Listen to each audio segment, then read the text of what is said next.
The Buffalo Bills had their first preseason game versus the Indianapolis Colts yesterday and came home with the victory, but it doesn't really matter. It's a preseason game. Who cares who wins or loses? Although, I guess something could be said about wanting the winning mentality going into the season. But I want to talk a little bit about some of the play out there today or yesterday, and starting with our quarterbacks. Kyle Allen, in my thoughts, did not look good all of training camp, as I have said on these videos. And he did not look very good yesterday. A couple of interceptions, including a pick six, and really made me nervous back there in the pocket on most plays. What really worries me about Kyle is after the game, he said in his post-game press conference that he thought everything went smoothly. Okay, well, what did go smoothly was for the next quarterback that came in, Matt Barkley, went 14 of 15, and the one pass that was incomplete was dropped on a really good pass. So Barkley played really well. And if it's really a competition, after that game, he's winning. He threw for 2 touchdowns as well and led the team to the victory. But we'll move on. And on quarterback, Josh Allen apparently was making some play calls in the second half, which is pretty cool. I loved it when Jim Kelly was making his own play calls out there in the K-Gun offense. Maybe now with Coach McDermott moving over to defense, Josh Allen can start calling plays. We'll see what happens during the season. On wide receiver, we had several players that looked really good. And these are players that are thought to be down the depth chart. Andy Isabella, Marcel Aitman,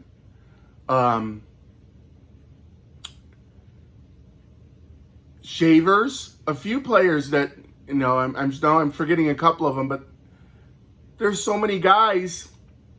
Shakir had a good game. He did have the one drop, but he also had a couple of nice catches. That I am glad that I am not the head coach of this team that has to make the cut on wide receivers, because the team has some good depth down that chart, and someone that is really good is going to have to be released from this team.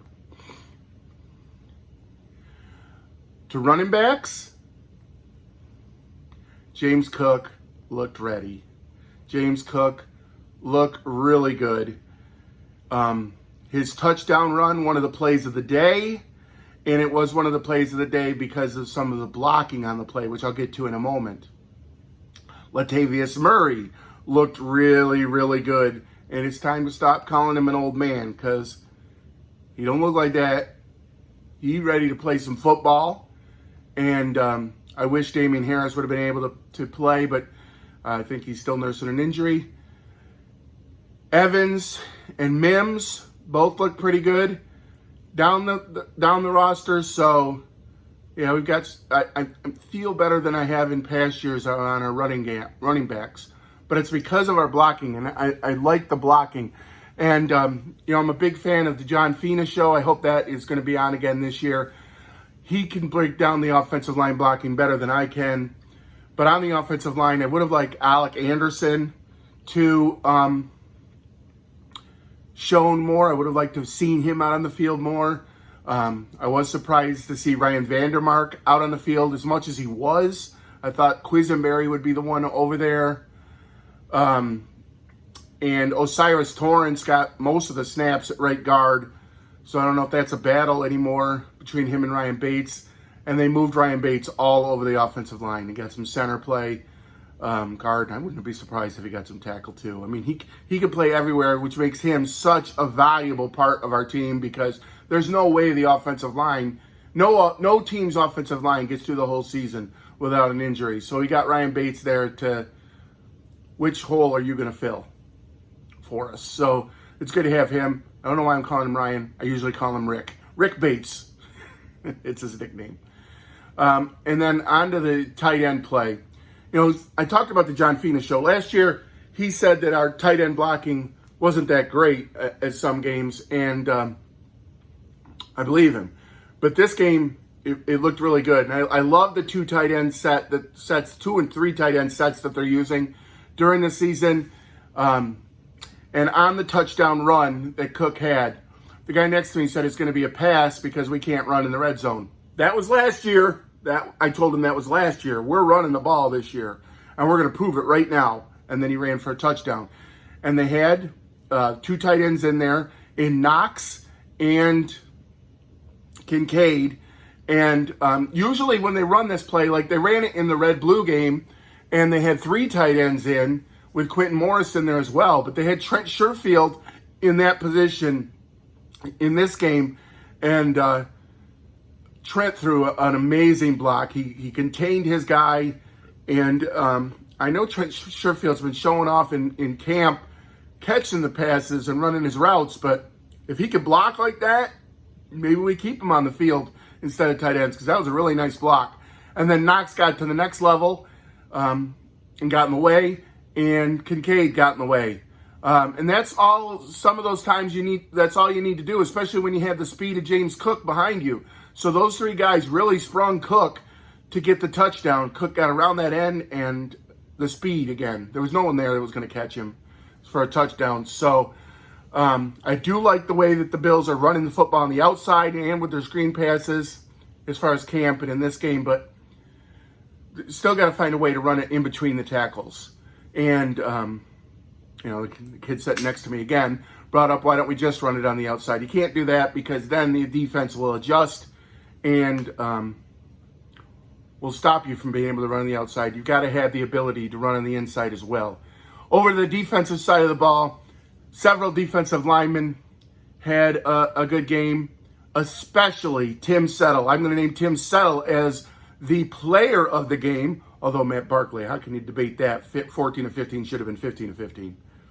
Well, he's the offensive player of the game, and Tim Settle, the defensive player. He had a sack and I really thought a half. He should have probably had 2 sacks, but couldn't grab the jersey enough to pull him down. But it was cleaned up by Boogie. Boogie Basham had the sack as he cleaned up that mess that Tim Settle had caused. And DJ Dale had a sack, and I bring that up because in practice the other day, I encouraged DJ to get a sack in the game. He did get a sack, and then unfortunately a lot of people landed on his back afterwards, and I think he left with a back injury. Hopefully he's okay. He walked in and out of the locker room a couple of times during the end of practice or the end of the game, and prayers for DJ, as I'd like to see his continued growth on the team as a free agent signee this year. Undrafted free agent, I mean. The linebacker play, Williams, amazing for a first game. He played really, really well. Looked like he knew where he was supposed to be. He knew the angles he was going to take, and he was making pure tackles. So we like that a lot. Middle linebacker play, Bernard unfortunately got hurt the last practice of the training camp, pulled a hamstring. And as Coach McDermott said afterwards, the hamstring pulls can take a while sometimes. So I hate that because middle linebacker is a big question mark on our team, and I wanted to keep that fight going with Bernard and Dotson. Dotson, he had one play where he was close on pass coverage, very close. I think the ball almost hit his fingers, his hand, to knock it down. I didn't really see anything impressive or unimpressive from the middle linebacker, which is not what you want to see. You want to see impressive play and a middle linebacker making statements out there. To our corners, Trey White, nobody throws at him because he's CB1. And Dane Jackson had the big interception on the third pass attempt from Richardson, third play of the game. And so we like Dane Jackson a lot. Saran Neal caused some pressure on that. So really impressed with Saran during the season. I think Saran and Groot were in there to cause some pressure. And most times if there's a turnover or an interception, there is pressure on the quarterback. We got to continue that pressure. Hopefully we'll be able to keep pressure on the quarterback this year, blitzing or not blitzing. And Dane had that interception. Now, the other two cornerbacks, Elam and Christian Benford, both got called for pass interference penalties, which is a worrisome, more on Elam's part because there's been complaints about that from Diggs and even our offensive coordinator that Elam is too handsy and he's tugging on jerseys, and he did it during the game. He tugged on the shoulder there of the receiver and got called for pass interference. So a little worried about Elam. Benford was a little worrisome just because he got called for pass interference and the guy still caught the ball. But we don't like that at all. If you're going to get a penalty, at least stop it. Safety play was really, really nice. DeMar Hamlin, isn't it nice to see him out there? And Anderson had some big hits too. But the play of the day went to Trevin Howard. And obviously, I do not know much about this guy. He signed with the team as a tryout during minicamp.